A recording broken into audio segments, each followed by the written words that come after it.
Hello friend, स्वागत है आपका हमारे चैनल पर। तो फ्रेंड, अगर आप बार बार दाल और सब्जी खा के बोर हो चुके हैं तो फ्रेंड, इस परवल की नई तरीके की रेसिपी को ज़रूर देखिएगा। बनाकर बहुत ही ज़्यादा अमेजिंग लगता है खाने में। और ये रेसिपी तो हर घर में बनती है, लेकिन मैंने थोड़ा अलग और डिफरेंट तरीके से इसे बनाना बताऊँगी। तो सभी लोगों को इतना ज़्यादा ये परवल की रेसिपी पसंद आएगी कि आप इसे हफ्ते में 2 से 3 बार तो ज़रूर बनाएंगे। तो चलिए फ्रेंड, इस रेसिपी को बनाना शुरू करते हैं। उससे पहले आपसे छोटी सी रिक्वेस्ट है, अगर आपने अभी तक हमारे चैनल को सब्सक्राइब नहीं किया है तो प्लीज़ हमारे चैनल को ज़रूर सब्सक्राइब कर लीजिएगा। साथ ही नोटिफिकेशन बेल को ऑन कीजिएगा, ताकि जैसे ही वीडियो अपलोड करूँ आपको नोटिफिकेशन मिल पाए सबसे पहले, और आप हमारी आसान रेसिपी का फ़ायदा उठा पाए सबसे पहले। यहाँ पर लिया है मैंने परवल, जो मैंने 250 ग्राम लिया है। परवल हमारे लिए बहुत ही ज़्यादा लाभकारी होते हैं। ये बहुत ही अच्छा खून का लेवल बढ़ाने में मदद करते हैं। तो यहाँ पे परवल का सेवन आप लोगों को सभी लोगों को करना चाहिए। यहाँ पे जो परवल लिया है वो बहुत ज़्यादा फ्रेश है। आपको फ्रेश ही परवल का इस्तेमाल करना है। अब हम क्या करेंगे, परवल को इस तरीके से कट कर लेंगे और हल्का हल्का सा इस तरह से हम इसको कर लेंगे। इससे क्या होगा, जो परवल की ऊपर की सतह होती है वो थोड़ी सी हार्ड होती है, उसको हमें निकाल लेना है। तो फ्रेंड, यहाँ पे मैं आपको एक टिप दूंगी। परवल को आपको जब भी इस रेसिपी में यूज़ करना है, बड़े साइज़ का परवल होना चाहिए। और दूसरी बात, इस तरीके से आपको हल्का हल्का सा स्क्रैच करके ही यूज़ करना है और ये वाला साइड निकाल देना है। तो फ्रेंड, आपको हमारी ये मज़ेदार सी रेसिपी कैसी लग रही है कमेंट बॉक्स में जल्दी से बताइए, और साथ में जगह का नाम लिखना मत भूलिएगा। तो हमारे वहाँ तो इसे परवल बोला जाता है, आपके वहाँ इसे अगर किसी नए नाम से बोला जाता हो तो कमेंट बॉक्स में जल्दी से बताइएगा, और साथ में जगह का नाम लिखना मत भूलिएगा। तो परवल की नई रेसिपी एकदम बिल्कुल यूनिक सी शेयर कर रहे हैं। इसे फैमिली एंड फ्रेंड के साथ दिल खोल के शेयर कीजिएगा, ताकि परवल बनाने का ये नई तरीका सभी लोगों को बहुत ज़्यादा पसंद आए और सभी लोगों को फ़ायदा मिले इस रेसिपी का। तो चलिए फटाफट इसको हम कर लेते हैं। फ्रेंड्स, सारे परवल को मैंने इस तरीके से हल्का हल्का सा चाकू से कर लिया है। अब इसको हम तुरंत पानी में डाल देंगे और पानी में डाल के अच्छे से वॉश करेंगे। और यहाँ पे आपको पानी में डाल के इसको अच्छे से वॉश करने के बाद कपड़े से अच्छे से पोंछ लेना है, ताकि परवल बिल्कुल अच्छे से सूखा हो जाए। तो चलिए, इसको वॉश करने के बाद, इसको पोंछने के बाद लेके आते हैं। तब तक आप हमारी फैमिली एंड फ्रेंड के साथ इस रेसिपी को दिल खोल के शेयर कर दीजिए, और साथ ही में आप मुझे ये बताइए कि आपको कौन सी सब्ज़ी सबसे ज़्यादा पसंद है। तो मैं उसी पे नेक्स्ट वीडियो बनाऊंगी और उसकी मज़ेदार सी रेसिपी आपके साथ शेयर करूँगी। तो चलिए, इसको कपड़े से पोंछ के लेके आते हैं, फिर आपको दिखाते हैं। तो यहाँ पे देखिए, सारे परवल को मैंने अच्छे से कपड़े से पोंछ लिया है, ताकि इसका जितना भी मॉइस्चर था वो ख़त्म हो जाए। अब यहाँ पे इसको हम कट करेंगे। कट कैसे करना है ये बहुत इंपॉर्टेंट है। तो यहाँ पे देखिए, इस तरीके से हम परवल को ले लेंगे और इस तरह से हम इसके बीचों बीच में कट लगाएंगे। यहाँ पे आपको ख्याल ये रखना है, कट लगाते समय आपको ये ध्यान रखना है कि पूरा नहीं कट करना है, थोड़ा सा अटैच होना चाहिए, पूरा अलग नहीं करना है। और इस तरीके से आपको इसको कट लगा लेना है। अगर आपको लगे आपका परवल थोड़ा सा हार्ड है तो आप उसको अलग कर लीजिए। तो देखिए, इस तरीके से इस परवल में थोड़े से बीज हैं, तो जिसको हम हल्का सा निकाल लेंगे। अगर आपका करेला बता रहे, परवल थोड़ा सा बीजा वाला हो तो उसके बीज हल्के से निकाल लीजिएगा। तो यहाँ पे देखिए, इसी तरीके से हमें करना है। कुछ परवल सॉफ्ट होते हैं तो उनके बीज आपको नहीं निकालने हैं। ये देखिए, तो ये वाला जो परवल है इसके बीज इतने हार्ड नहीं है, तो मैं इसको ऐसे ही रखूँगी। सारे परवल को इसी तरीके से हम बीज से चीरा लगाएंगे। ये देखिए, बहुत ही आसान रेसिपी है। अगर आपको लगे कि बीज हार्ड है तभी निकालिएगा, वरना फालतू में बीज को निकालने की कोई ज़रूरत नहीं इस रेसिपी में। तो ये देखिए, इस तरीके से हमने सारे परवल को कट लगा लिया है। तो फ्रेंड, अगर आपकी फैमिली बड़ी है तो आप परवल की मात्रा को बढ़ा सकते हैं। तो आप यहाँ पे 500 ग्राम परवल का इस्तेमाल कर सकते हैं। तो यहाँ पे देखिए, इस तरीके से कट कर लिया है। अब इसको हम एक बर्तन में ट्रांसफ़र कर देंगे। और अब इसके ऊपर हम क्या डालेंगे आइए आपको बता देते हैं।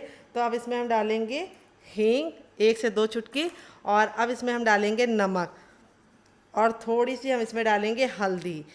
नमक डालने से क्या होगा, परवल जल्दी से सॉफ्ट हो जाएंगे, और हल्दी डालने से जो परवल का कलर है वो बिल्कुल भी चेंज नहीं होगा, परवल बिल्कुल भी काला नहीं होगा।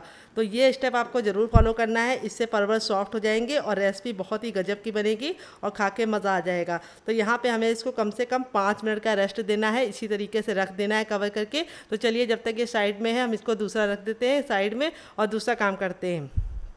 तो यहाँ पे देखिए, मैंने क्या लिया, यहाँ पे मैंने 2 टमाटर लिए हैं जो लाल होने चाहिए। लाल टमाटर होगा तो बहुत ही अच्छा रिजल्ट आएगा। यहाँ पे मैंने देसी टमाटर लिए, इसीलिए मैंने 2 लिए हैं। अगर आपका देसी नहीं है, विदेशी है, तो आपको 3 टमाटर लेना है। यहाँ पे मैंने प्याज ले लिया है।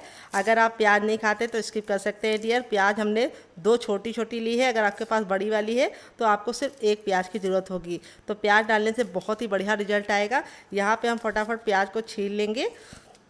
ये देखिए, इस तरीके से हमें फटाफट प्याज को बीज से पहले कट कर लेना है, और इसको हमें हल्के तरीके से छील लेना है। तो यहाँ पे देखिए बातों ही बातों में प्याज हमारी बिल्कुल अच्छे से छिल गई है। अब यहाँ पे हम इसकी कटिंग करेंगे। तो कटिंग बहुत ही इंपॉर्टेंट है। देखिए इस तरीके से प्याज को लेने के बाद इस तरीके से हमें मोटा मोटा सा कट कर लेना है। ये देखिए इस तरह से हमें प्याज को कट कर लेना है। तो ये देखिए प्याज हम इसी तरीके से कट कर रहे हैं, उसी तरीके से आप ही को कट करना है। इस तरह से प्याज हमारी कट गई है। यहाँ पे टमाटर पे हम भी इस तरह से कट लगाएंगे और टमाटर को भी हम रफली इस तरीके से मोटा मोटा कट कर लेंगे। ये देखिए इस तरीके से। तो टमाटर मेरा देसी है तो खट्टा है, मज़ा आ जाएगा खा के। अगर नहीं खट्टा है आपका तो थोड़ा सा आप इमली का पल्प या फिर ड्राई आमचूर पाउडर यानी खटाई का इस्तेमाल कर सकते हैं। अब हम इसको कैसे यूज़ करेंगे आइए आपको बताते हैं। तो यहाँ पे हमने सबसे छोटा वाला मिक्सी का जार ले लिया, उसके अंदर इसको ट्रांसफ़र कर देंगे टमाटर और प्याज को। और जो ये बीज है इसको भी हम इसी के अंदर डाल देंगे। और अब हम बिना पानी डाले इसको अच्छे से पीस लेंगे, क्योंकि प्याज और टमाटर में खुद का पानी होता है। तो चलिए इसको पीस के लेके आते हैं, फिर आपको दिखाते हैं। तो यहाँ पे देखिए मैंने इसको पीस लिया है। पीसने में बिल्कुल भी दिक्कत नहीं होती है, क्योंकि टमाटर और प्याज में खुद का पानी होता है। और बिल्कुल अच्छे से मैंने इसका पेस्ट बना लिया। अब इसको हम निकाल लेंगे एक बर्तन में। तो यहाँ पे देखिए इस तरीके से मैंने इसको निकाल लिया है। यहाँ पे जो जार में लगा है उसी को हम लगा रहने देंगे। और अब हम क्या करेंगे, यहाँ पे हम ले लेंगे इसके अंदर 1 चम्मच मगज के बीज, जिसको बोलते हैं खरबूज के बीज। ये इससे डालने से बहुत ही बढ़िया टेक्सचर आएगा। अगर आपके पास ये ना हो तो आप इसकी जगह पे काजू डाल सकते हैं, लेकिन काजू थोड़ा महंगा पड़ता है।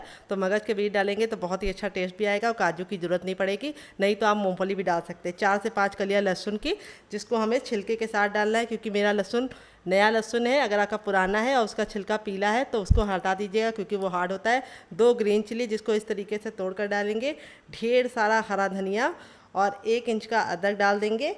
और यहाँ पे अब इसमें हम डालेंगे 4 से 5 लहसुन की कलियाँ डाल चुके हैं। तो अब हमने 4 से 5 इसके अंदर डाला है क्या, ब्लैक पेपर, जिसको काली मिर्च बोलते हैं। ½ टीस्पून तक सौंफ और ½ टीस्पून हम इसके अंदर क्या डालेंगे आइए आपको बता देते हैं, बेसन। मोटा महीन जो भी बेसन हो आप इस्तेमाल कर सकते हैं। तो ½ टीस्पून ही डालना है। और अब हम क्या करेंगे, इसको भी पीस लेंगे कवर करके बिना पानी डाले। तो चलिए इसको पीस के लेके आते हैं, फिर आपको दिखाते हैं। तो फ्रेंड यहाँ पे देखिए मैंने इसको पीस लिया है। ये भी बिल्कुल अच्छे से पिस जाता है, क्योंकि धनिया और जो हमारा अदरक होता है उसमें खुद का पानी होता है। तो पानी डालने की बिल्कुल भी ज़रूरत नहीं है। अब इसको हम अच्छे से निकाल लेंगे, ताकि बिल्कुल भी वेस्ट ना हो। और जो लगा हुआ है पूरा का पूरा जार हमको साफ़ करके रखना है, ताकि कुछ भी वेस्ट ना हो। और यहाँ पे जो हमारा ढक्कन पे लगा है उसको भी हम निकाल लेंगे। तो यहाँ पे अब इसके अंदर हम क्या डालेंगे आइए आपको बता देते हैं। अब इसके अंदर हम डालेंगे दही। 1 बड़ा चम्मच दही डालेंगे। खट्टा दही होगा तो बहुत ही बढ़िया रिजल्ट है। अगर दही नहीं है आपके पास तो आप इसमें ड्राई आमचूर पाउडर यानी खटाई का इस्तेमाल कर सकते हैं, या फिर नींबू का रस डाल सकते हैं। तो दही डालने से बहुत ही अच्छा टेक्सचर आएगा। दही डाल के हमें बिल्कुल अच्छे से मिक्स कर देना है। और अब इसके अंदर कुछ चीज़ें जाएगी, क्या क्या आइए आपको बता देते हैं। तो 2 चम्मच हम इसमें डालेंगे धनिया पाउडर। थोड़ा सा कुटा हुआ लाल मिर्च डालेंगे, क्योंकि हमने हरा भी डाला है, 1/4 चम्मच तक। थोड़ा सा ड्राई आमचूर पाउडर यानी खटाई, अगर नहीं है तो आप स्किप कर सकते हैं। नींबू का रस ही डाल सकते हैं। ½ टीस्पून डालेंगे इसके अंदर हम क्या, हल्दी। और सारी चीज़ों को अच्छे से मिक्स कर देंगे। और मिक्स करके हम इसको 2 मिनट के लिए छोड़ देंगे, ताकि सारे फ्लेवर इसके अंदर समा जाए। यहाँ पे हमने इसके अंदर नमक और गरम मसाला नहीं ऐड किया है। तो चलिए इसको 2 मिनट साइड में रखते हैं, तब तक दूसरा काम करते हैं। तो यहाँ पे देखिए एक बड़े साइज़ का बर्तन ले लिया। अब इसके अंदर हम डालेंगे ½ कप गेहूं का आटा। ये वही आटा है जिससे हम लोग रोटी बनाते हैं, चपाती बनाते हैं।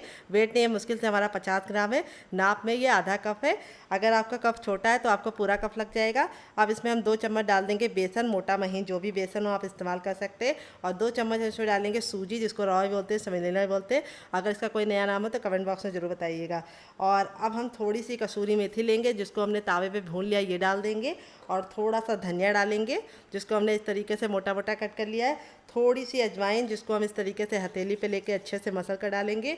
और अब इसके बाद इसके अंदर जाएगा थोड़ा सा कुटा हुआ लाल मिर्च। अगर आपके पास कुटा वाला ना हो तो आप पिसा भी दे सकते हैं। ½ चम्मच जाएगा चाट मसाला और 1 चुटकी जाएगी हल्दी। अगर आपके पास चाट मसाला ना हो तो आप इसकी जगह पे नींबू का रस डाल सकते हैं, या फिर ड्राई आमचूर पाउडर यानी खटाई का इस्तेमाल कर सकते हैं। थोड़ा हम डालेंगे जीरा और काली मिर्च का पाउडर, टेस्ट के अकॉर्डिंग नमक। और अब इसमें जाएगा ऑयल। आप घी और बटर भी डाल सकते हैं। कितना डालना है ये बहुत इंपॉर्टेंट है। तो 1 छोटा चम्मच हम डाल देंगे। सारी चीज़ों को अच्छे से मिक्स कर लेंगे। हल्के हल्के हाथों से, और इस तरीके से मुट्ठी बांध के देखेंगे। अगर मुट्ठी बांधने पे बंध रहा है तो समझ जाइए आपको ऑयल सही पड़ा है। अगर नहीं बंध रहा है, बिखरा बिखरा सा हो रहा है, तो आपको थोड़ा सा ऑयल इसके अंदर और डालना है। आप घी और बटर भी डाल सकते हैं। अब हम रूम टेम्परेचर का पानी लेंगे, ना ठंडा ना गर्म। तो चलिए ले लेते हैं। तो यहाँ पे हमने रूम टेम्परेचर का पानी ले लिया। थोड़ा थोड़ा पानी डाल के इसका हम आटा लगाएंगे। आटा हमें ना पत्थर जैसा हार्ड लगाना है और ना बहुत ज़्यादा सॉफ्ट। तो हल्के हल्के हाथों से हमें आटा लगाना है। और यहाँ पे नॉर्मल आटे की तरह हमें इसको गूंदने का झंझट नहीं करना है। हम इसको अच्छे से इस तरीके से सिमेट लेंगे, और इस तरह से समेटने के बाद हम इसको कम से कम 2 से 3 मिनट का टाइम देंगे, ताकि तो नॉर्मल आटे की तरह हमें इसको गूंदने का बिल्कुल भी झंझट नहीं करना है। हम इसको 5 मिनट का रेस्ट देंगे ताकि आटा अच्छे से फूल जाए। अगर आपको ज़्यादा जल्दी, तो आप इसमें थोड़ा सा बेकिंग पाउडर या खाने वाला मीठा सोडा ऐड कर सकते हैं। थोड़ा सा ऑयल डाल देंगे, जिससे क्या होगा, जब इसको हम रेस्ट करने पर रखेंगे तो ऊपर की जो सतह है वो बिल्कुल भी पपड़ी नहीं पड़ेगी। तो चलिए इसको कवर करके हम 5 मिनट का रेस्ट दे देते हैं। तब तक हम दूसरा काम करेंगे, मसालों को चेक कर लेते हैं वो फूल गए होंगे। तो फ्रेंड 3 से 4 मिनट हो चुका है मसालों को रेस्ट पे रखे हुए। सारे मसाले आपस में समा गए हैं और बहुत ही अच्छा सा फ्लेवर आ गया है। आप इस तरीके से मसाले की प्रिपरेशन रात ही में करके रख सकते हैं फ्रिज में हवाबंद डिब्बे में, और जब आपको इस रेसिपी को बनाना हो फटाक से निकाल के बना सकते हैं। तो चलिए चलते हैं इसको बनाने की प्रोसेस की तरफ डियर। तो फ्रेंड आ गए गैस की तरफ। यहाँ पे देखिए मैंने एक पैन लिया। आप चाहे तो इसकी जगह पे कढ़ाई भी ले सकते हैं। जो भी बर्तन लीजिए थोड़ा सा भारी और फैला हुआ लीजिए। यहाँ पे मैंने इसके अंदर 2 चम्मच तेल डाला है। तेल को बिल्कुल अच्छे से गर्म कर लेंगे और इस तरीके से हथेली को ऊपर रख के चेक करेंगे। अगर हथेली पे गर्माहट महसूस हो रही है तो समझ जाइए तेल गर्म हो चुका है। जब तक तेल आपका अच्छे से गर्म नहीं होगा आपकी रेसिपी बिल्कुल भी अच्छी नहीं बनेगी। इसीलिए तेल को मेक श्योर चेक कर लीजिए बिल्कुल अच्छे से गर्म हो जाएगा। तब इसमें हम 1 चुटकी हींग डालेंगे। 1 चम्मच हम इसमें डालेंगे कलौंजी, जिसको मगरैली बोलते हैं, और थोड़ा सा अजवाइन, और थोड़ा सा हम इसमें डालेंगे सौंफ। तीनों के कॉम्बिनेशन से बहुत ही अच्छा टेस्ट निकल के आता है, और तीनों हमारे डाइजेशन सेक्शन के लिए बहुत ही ज़्यादा इंपॉर्टेंट है। तीनों को हम 10 से 15 सेकंड चटका लेंगे, काला बिल्कुल भी नहीं करेंगे। फिर एक मीडियम साइज़ के प्याज डाल देंगे, और प्याज को हमें हल्का सा गोल्डन कर लेना है, काला बिल्कुल भी नहीं करना है। तो प्याज को हम 10 से 15 सेकंड अच्छे से भून लेंगे। तो फ्रेंड आपको रेसिपी में कुछ भी अच्छा लग रहा हो तो प्लीज़ रेसिपी को एक लाइक ज़रूर कर दीजिए, और अभी तक आपने हमारे चैनल को सब्सक्राइब नहीं किया तो प्लीज़ सब्सक्राइब कर लीजिए। यहाँ पे प्याज को हमें हल्का सा गोल्डन कलर आने तक पका लेना है। प्याज बिल्कुल अच्छे से गल जाए इतना नहीं पकाना है। तो यहाँ पे देखिए प्याज हमारी हल्की हल्की सी गोल्डन होना शुरू हो गई है। अब हम गैस की फ्लेम को फुल कर देंगे और फुल फ्लेम पे 10 सेकंड पकाएंगे। इससे क्या होगा, प्याज हमारी अच्छे से गोल्डन हो जाएगी। तो यहाँ पे आपको एक बहुत ही इंपॉर्टेंट सी टिप दे रहे हैं, प्याज को आपको लास्ट में ही डालना है। जब पहले मसाले चटक जाएंगे तभी डालिएगा। इससे क्या होगा, मसालों का जो फ्लेवर है वो प्याज के अंदर बिल्कुल अच्छे से समा जाएगा। तो यहाँ पे देखिए प्याज पे हल्का हल्का सा कलर आना शुरू हो रहा है। अब गैस के फ्लेम को हम मीडियम कर देंगे। यहाँ पे जो हमारा मसाला था उसको हम इस तरीके से मिक्स कर लेंगे। डालने से पहले प्याज बिल्कुल लाइट सी गोल्डन हो चुकी है, बहुत ज़्यादा मैंने इसको काला या लाल नहीं किया है। और जब ये प्याज हमारी इस तरीके से हो गई है तब यहाँ पे हम इसके अंदर अपना मसाला ऐड कर देंगे, और गैस का फ्लेम हम मीडियम रखेंगे और मीडियम फ्लेम पे अच्छे से मिक्स करते हुए मसाले को पकाएंगे। तो यहाँ पे अभी तक हमने इसके अंदर नमक नहीं डाला है, तो इस स्टेज पे हम इसके ऊपर डाल देंगे नमक। तो चलिए नमक डाल देते हैं। नमक आपको अपने टेस्ट के अकॉर्डिंग डालना है, जितना खाते हैं उतना डाल सकते हैं। यहाँ पे मैं अपने टेस्ट के अकॉर्डिंग डाल रही हूँ 1/2 टीस्पून तक। और अब इसमें हम डालेंगे काली मिर्च और जीरे का पाउडर 1/2 टीस्पून तक, और इसको अच्छे से मिक्स कर देंगे। यहाँ पे अब हम मसालों को अच्छे से भूनेंगे। मसालों को हमें इतना भूनना है कि मसाले बिल्कुल अच्छे से सूख जाएँ और इसमें से बिल्कुल ऑयल सेपरेट होने लगे। तो यहाँ पे आपको कंटिन्यू चलाते हुए मसालों को भूनना है, और भूनते समय ख्याल ये रखना है गैस का फ्लेम मीडियम रखना है, हाई फ्लेम पे मत भूनिएगा। हाई फ्लेम पे भूनते हैं तो धुएं के तौर पे मसाले का जो फ्लेवर होता है वो उड़ जाता है और टेस्टी नहीं बनता है। तो यहाँ पे आपको थोड़ा सा प्यार से काम करना है, सब्र से काम करना है, और मसाले को भूनने में आपको मुश्किल से 4 से 5 मिनट का ही टाइम लगेगा, और रेसिपी बहुत ही कमाल की बनेगी। जब यहाँ पे मसालों में से इस तरीके से ऑयल सेपरेट हो जाएगा तब हम इसके ऊपर डाल देंगे गरम मसाला, जो मेरा होममेड है। अगर आपको इसकी रेसिपी चाहिए तो कमेंट बॉक्स में कमेंट करना, मैं आपके साथ शेयर करूँगी। 1 छोटा चम्मच मैंने गरम मसाला डाल दिया है और इसको अच्छे से मिक्स करेंगे। और अब हम इसको धीमे धीमे आंच पर कम से कम 2 मिनट के लिए और भूनेंगे। तो चलिए भून लेते हैं। तो फ्रेंड 2 मिनट हो चुका है मसाले को भूनते भूनते। मसाले इस तरीके से देखिए इस तरह से पैन छोड़ने लगा है और इस तरीके से ड्राई होने लगा है। यहाँ पे जब तक हमारा मसाला बिल्कुल अच्छे से ड्राई नहीं हो जाता है और इस तरीके से सिमटने नहीं लगता है तब तक हमें भूनना है। यहाँ पे सारा खेल मसालों का ही है। अगर आप मसाले अच्छे से नहीं भुनेंगे तो कभी भी अच्छा टेस्ट नहीं आएगा। तो यहाँ पे देखिए मसाले हमारे बिल्कुल ड्राई हो गए हैं और इस तरीके से पैन में से ऑयल जो था किनारे किनारे मसालों का निकलने लगा है। अब यहाँ पे इस स्टेज पे हम गैस के फ्लेम को बंद कर देंगे और फिर भी हम इसको इसलिए चला रहे हैं क्योंकि अभी हमारा पैन गर्म है। अगर हम इसको ऐसे ही छोड़ देंगे तो मसाले लग जाएंगे। तो मसाले अच्छे से भुन गए हैं, बहुत ही प्यारी सी खुशबू आने लगी है।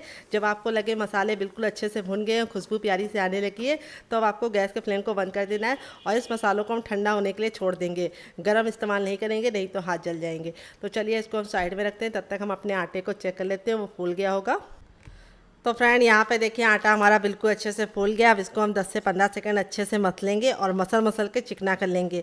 इससे दो फायदे होंगे, एक तो आटे में जो हमने सूजी डाली थी वो भी बिल्कुल अच्छे से सॉफ्ट हो जाएगी और आटा हमारा चिकना हो जाएगा और रेसिपी हमारी बहुत ही ज़्यादा कुरकुरी और क्रिस्पी बनेगी।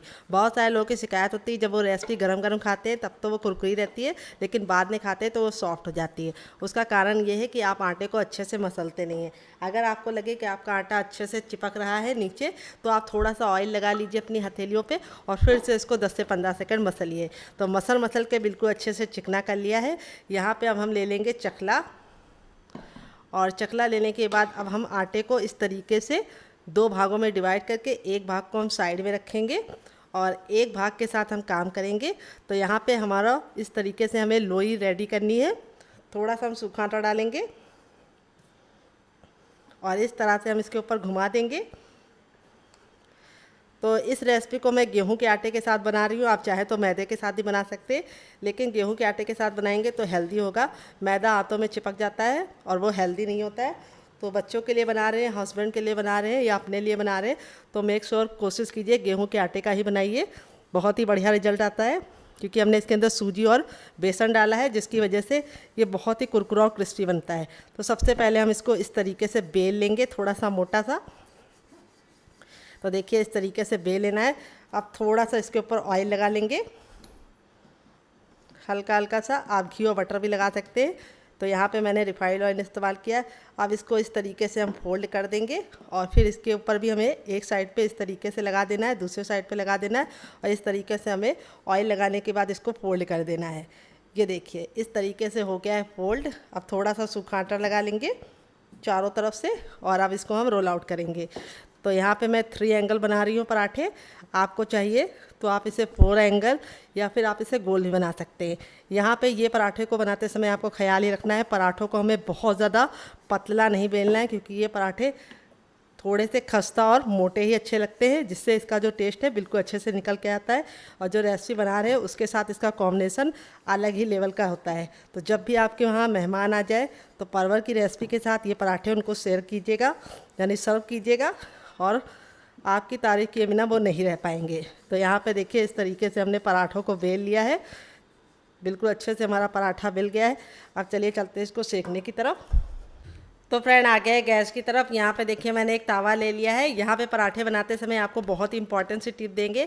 तावे को पहले बिल्कुल अच्छे से गर्म कर लीजिए, जितना गर्म कर लीजिए कि इसमें से धुआं निकलने लगे। और जो भी तावा लीजिए, लोहे का लीजिए या नॉन स्टिक लीजिए, थोड़ा सा भारी लीजिए तो बहुत ही अच्छा रिजल्ट आएगा क्योंकि पतले तावे पे पराठे अच्छे नहीं बनते। जब हमारा बिल्कुल अच्छे से गर्म हो जाएगा तो इस तरीके से हथेली को रखेंगे। अगर गर्माहट महसूस हो रही तो समझ जाइए हो गया है। अब पराठों को हमने डाल दिया है और अब हम गैस के फ्लेम को हाई कर देंगे। तो बहुत सारे लोगों के पराठे क्रिस्पी नहीं बनते, उसका कारण ये है कि आप शुरुआत में लो कर देते हैं। तो शुरुआत में आपको हाई रखना है 10 सेकंड के लिए। 10 सेकंड के बाद आपको क्या करना है, 10 सेकंड गिन लेना है उंगलियों पे और फिर इस तरीके से पलट देना है। अब पलटने के बाद अब इसको हम मीडियम फ्लेम पे 2 मिनट के लिए पकाएंगे। यहाँ पे जो फ्लेम होना चाहिए वो मीडियम होना चाहिए, ना ही हाई होना चाहिए ना ही लो होना चाहिए। तो यहाँ पे 2 मिनट हम इसको धीमी धीमी आंच पे पका लेंगे ताकि चिट्टे पड़ जाए। तो चलिए 2 मिनट पका लेते हैं, फिर आपको दिखाते हैं। तो फ्रेंड यहाँ पे हमें 2 मिनट हो चुका है इसको सेकते हुए। अब मैं इसको टर्न करके देख लेती हूँ। तो यहाँ पे चिमटे से इस तरीके से देख लेंगे तो यहाँ पे देखिए इस तरीके से हल्के हल्के से चिट्टे आना शुरू हो गए हैं। अब यहाँ पे अब इसके ऊपर हम लगा देंगे ऑयल और इस तरीके से ऑयल लगा के हम पराठों को अच्छे से क्रिस्पी करेंगे। तो यहाँ पे इस तरह से लगाने के बाद अब इसको हम पलट देंगे और दूसरे साइड भी हम थोड़ा सा ऑयल लगा देंगे क्योंकि हम पहले साइड लगा चुके हैं अच्छा खासा ऑयल। और अब हम इस तरीके से ऑयल लगाने के बाद इसको अब हम दबा दबा के अच्छे से सेकेंगे। तो यहाँ पे इस तरीके से आप कोई भी चमचा ले लीजिए या फिर आप चाहे तो मैशर जो होता है उसका भी इस्तेमाल कर सकते हैं। और इस तरीके से दबा दबा के जब सेकेंगे तो पराठे अंदर से क्रिस्पी बनेंगे और ऊपर से काफ़ी ज़्यादा कुरकुरे बनेंगे और अंदर से खस्ता बनेंगे। तो यहाँ पे देखिए इस तरीके से अब हम पलट देंगे। पराठों पे देख सकते हैं कितना प्यारा सा कलर आ गया है और लेयर देखिए बिल्कुल अलग होना शुरू हो गई है। पराठे बहुत ही ज़्यादा खस्ता और बेहतरीन बनते हैं और इन पराठों को आप एक बार खा लेंगे तो आप बाहर के लच्छे पराठे भी भूल जाएंगे, इतने मज़े के बनते हैं। बस आपको ख्याल ये रखना है कि इसे हाई फ्लेम पे नहीं बनाना है और इस तरीके से दबा दबा के सेकेंगे तो बहुत ही अच्छा रिजल्ट आएगा। और तावा थोड़ा सा भारी लीजिएगा। तो यहाँ पे देखिए इस तरीके से दबा दबा के मैंने पराठे को सेका है दोनों ही साइड से। बहुत ही अच्छे से खस्ता से करारे से क्रिस्पी से पराठे हमारे रेडी हो चुके हैं और इस तरह से आपका रिजल्ट भी आएगा पराठों का। और इन पराठों को आप किसी भी सब्जी के साथ या फिर किसी भी चीज़ के साथ सर्व करेंगे, चटनी वगैरह के साथ, तो बच्चों को क्या बड़ों को भी बहुत पसंद आएंगे। तो देखिए पराठा हमारा रेडी हो चुका है, कितना ज़्यादा खूबसूरत लग रहा है। तो दूसरा मैं बाद में बनाऊंगी। अब मैं मसाले की तरफ बढ़ती हूँ ताकि आपका टाइम ना वेस्ट हो। तो फ्रेंड 5 मिनट हो चुका है। यहाँ पे हमें इसको रेस्ट पे रखे हुए। यहाँ पे हमारे जो परवर थे बिल्कुल अच्छे से सॉफ्ट हो गए। अब इसको हम फिल करेंगे। यहाँ पे हम हल्का सा नमक डाल देते हैं जिसकी वजह से क्या होता है ये बहुत ही अच्छे से सॉफ्ट हो जाते हैं और दूसरी बात ये थोड़े से सॉल्टी हो जाते हैं और फीके नहीं लगते हैं ऊपर से। तो यहाँ पर हमें इसको वॉश करने की ज़रूरत नहीं है क्योंकि हमने पहले ही वॉश कर लिया था। अब ये जो हमारा मसाला था इसको हम इसके अंदर इस तरीके से दबा दबा के फिल करेंगे। ये देखिए इस तरह से आपको फिल करना है जैसे आप करेले को फिल करते हैं। ये बहुत ही मज़े के लगते हैं और आप एक बार खाएंगे तो इसके दीवाने हो जाएंगे। तो यहाँ पे इसको हम इस तरीके से रख लेंगे और चलिए आपको दूसरा भी दिखाते हैं। तो इस तरीके से आपको लेना है और मसालों को इसके अंदर फिल कर देना है इस तरह से दबा दबा के। जितना आप दबा दबा के इसके अंदर भरेंगे उतना ही मज़ा आएगा खाने में। तो देखिए इस तरीके से आप इसकी प्रिपरेशन रात ही में करके रख सकते हैं। जब भी आप सफ़र में जाएं या फिर आपके यहाँ मेहमान आ जाए तो इस तरीके से परवर को बना के खिलाएंगे तो मेहमान आपसे ज़रूर खुश हो जाएंगे। तो यहाँ पे देखिए जो एक्स्ट्रा मसाला होगा उसको हम निकाल लेंगे। तो चलिए सारे परवर को इसी तरीके से भर लेते हैं, फिर आपसे मिलते हैं। तो फ्रेंड देखिए इस तरीके से मैंने सारे परवर को फिल कर लिया है। आप चाहे तो इसको इस तरीके से भर के फ्रिज में भी लगा सकते हैं। जब आपका दिल करे बनाने का तो आप इसको निकाल के फटाफट बना के मेहमानों को सर्व कर सकते हैं, खुद भी खा सकते हैं, पति को लंच बॉक्स में और बच्चों को टिफ़िन बॉक्स में भी दे सकते हैं मॉर्निंग में। तो चलिए चलते हैं इसको बनाने के प्रोसेस की तरफ डियर। तो फ्रेंड आ गए गैस की तरफ। यहाँ पे देखिए मैंने पैन लिया है भारी तल्ले का। अगर आप चाहें तो कढ़ाई भी ले सकते हैं, तावा भी ले सकते हैं, जो भी बर्तन लीजिए थोड़ा सा भारी और फैला हुआ लीजिए। यहाँ पे हम इसमें 1 बड़ा चम्मच ऑयल डाल देंगे। आप घी और बटर भी डाल सकते हैं। अगर आपका छोटा है तो आपको 2 चम्मच डाल देना है और इस तरीके से पैन में फैला देंगे। तेल को बिल्कुल अच्छे से गर्म कर लेंगे। जब तक तेल गर्म नहीं होगा हमें कुछ भी नहीं करना है। जैसे हमारा तेल गर्म हो जाएगा गैस के फ्लेम को मीडियम कर देंगे और मीडियम फ्लेम पर इस तरीके से हम परवर को डाल देंगे इसके अंदर और थोड़ी थोड़ी दूरी पर डालेंगे। यहाँ पे आपको ख्याल ये रखना है कि इसको डाल के आपको धीमी धीमी आंच पर इसको पका लेना है। अगर आपको ज़्यादा जल्दी है तो आप इसको कवर कर सकते हैं, लेकिन अगर आप खुला पकाएंगे तो बहुत ही अच्छा रिजल्ट आएगा। और ये हमने जब नमक लगा के रखा था उसकी वजह से काफ़ी ज़्यादा सॉफ्ट हो गए, तो इसको पकने में बहुत ही कम टाइम लगेगा। अगर आप नमक लगा के नहीं रखते तो ये बहुत ही जल्दी हार्ड हो जाते हैं और पकते नहीं हैं, बहुत देर में पकते हैं। और इस तरीके से आप पकाएंगे जैसे मैं बता रही हूँ तो आपके मुश्किल से 10 मिनट में बिल्कुल अच्छे से बन जाएंगे। अब इनको हम 5 मिनट के लिए धीमी धीमी आंच पर पका लेते हैं, फिर उसके बाद टर्न करेंगे। यहाँ पे आपको गैस का फ्लेम मीडियम ही रखना है, हाई फ्लेम पे इसे नहीं पकाना है, नहीं तो जल जाएगा और अंदर से सॉफ्ट नहीं होगा। तो चलिए 5 मिनट के बाद आपसे मिलते हैं। तो फ्रेंड 3 से 4 मिनट हो चुका है इसको पकते हुए। चलिए इसको पलट देते हैं। तो चिमटे की सहायता से हम इसको पलट देंगे। यहाँ पे मैंने आपको बताया था जो बर्तन लीजिएगा थोड़ा सा भारी लीजिएगा, क्योंकि आप जब 3 से 4 मिनट इसको पकाते हैं तो अगर पतला बर्तन होगा तो ये जल जाएगा। तो यहाँ पे देख सकते हैं कितना प्यारा सा कलर आ चुका है। अब इसको हम दूसरे साइड भी 2 से 3 मिनट पकाएंगे। टोटल इसको बनने में 4 से 5 मिनट का टाइम लगता है और आप इसे एक बार बनाकर पूरे हफ्ते स्टोर करके खा सकते हैं, बिल्कुल भी ख़राब नहीं होता है। तो चलिए यहाँ पे देखिए मैंने इसको पलट लिया है। अब इसको दूसरे साइड भी 2 मिनट पका लेते हैं, फिर आपसे मिलते हैं। तो फ्रेंड 2 से 3 मिनट हो चुका है इसको दूसरे साइड से पकते हुए। चलिए देख लेते हैं। ये देखिए बिल्कुल अच्छे से सिक गया है दूसरे साइड से भी। अब इसको हम फटाफट प्लेट पे निकाल लेंगे। देख सकते हैं कितना बढ़िया ये इसका रिजल्ट आया है। जितना बढ़िया ये देखने में लग रहा है खाने में से ज़्यादा मज़ेदार है। और इस तरीके से आप बनाएंगे तो आपको मज़ा आ जाएगा। कितने ज़रा सॉफ्ट है, ये देखिए कितने अच्छे से कुक हुए हैं और वो भी बिना कवर किए हुए। तो यहाँ पे जो टिप एंड ट्रिक दी है उसे फॉलो करेंगे तो आपका रिजल्ट भी ऐसा ही आएगा। अब चलिए इसको निकाल के इसका फाइनल रिजल्ट आपको दिखाते हैं। तो फ्रेंड बनकर रेडी हो चुकी है हमारी बहुत ही मज़ेदार सी सब्जी, जो हमारी भरवा परवर की सब्जी है। बहुत ही ज़्यादा मज़ेदार लगती है। परवर की सब्जी को इस तरीके से बनाएंगे तो आपको मज़ा आ जाएगा। बहुत ज़रा सॉफ्ट है, ये देखिए इस तरीके से हमें इसको चम्मच लगाते ही बिल्कुल अच्छे से सॉफ्ट सी टूट रही है। यहाँ पे मैं इसको पराठे के साथ खाऊंगी। पराठे का आपको रिजल्ट दिखा देती हूँ कितने मज़े का बना है पराठा। ये देखिए कितना ज़रा क्रिस्पी है और ऊपर से बहुत ही ज़्यादा सॉफ्ट है। यहाँ पे देखिए मैं एक परवल ले लेती हूँ और इसके साथ मैं आपको सब्जी को सर्व करके दिखाती हूँ। ये देखिए ये लिया मैंने पराठा और ये लिया मैंने परवल। ओ माय गॉड कितना ज़रा टेम्पटिंग लग रहा है, देखते ही आपके मुंह में पानी आ रहा होगा। तो देर किस बात की है, जल्दी से बनाइए, खाइए, अपनी फैमिली वालों को खिलाइए और इस रेसिपी से सभी का दिल जीत लीजिए। वैसे तो परवल की आपने बहुत सारी रेसिपी ट्राई की होगी और आपके घर में बनती भी होगी, लेकिन एक बार इस तरीके से बना के खा के देखिए, आपको मज़ा आ जाएगा। कितना ज़रा सॉफ्ट है, हाथ लगाते ही टूट रहा है, बहुत ही मज़ेदार ये सब्जी बनकर रेडी होती है। आप एक बार इस रेसिपी को बनाएंगे तो गारंटी के साथ बता रहे हैं आपका बार बार बनाने का दिल करेगा। बहुत ही मज़ेदार है, बहुत ही ज़रा सॉफ्ट है। ये देखिए चम्मच लगाते ही इस तरीके से बिल्कुल चम्मच इसके अंदर जा रहा है, बहुत ही मज़े की बनी है। तो चलिए मुझसे तो वेट नहीं हो रहा है, मैं जा रही हूँ इसे एंजॉय करने और अपनी फैमिली वालों को दे दें। आप इस रेसिपी को बच्चों के टिफिन बॉक्स में और पति के लंच बॉक्स में दे सकते हैं। जब भी आपके घर में एकदम से मेहमान आ जाए और आपको कुछ भी समझ में ना आए तो इस तरीके से बना के आप उनको ये वाला कॉम्बिनेशन खिला सकते हैं, ये वाले पराठे और परवल की सब्जी, भरवा परवल की सब्जी। तो चलिए मुझसे तो वेट नहीं हो रहा है, मैं जा रही हूँ एंजॉय करने। आप भी बनाइए, खाइए, अपनी फैमिली वालों को खिलाइए। रेसिपी में कुछ भी अच्छा लगे तो प्लीज़ मेरी मेहनत को एक लाइक जरूर देना। मिलते हैं नेक्स्ट वीडियो में। Love you all, bye and take care.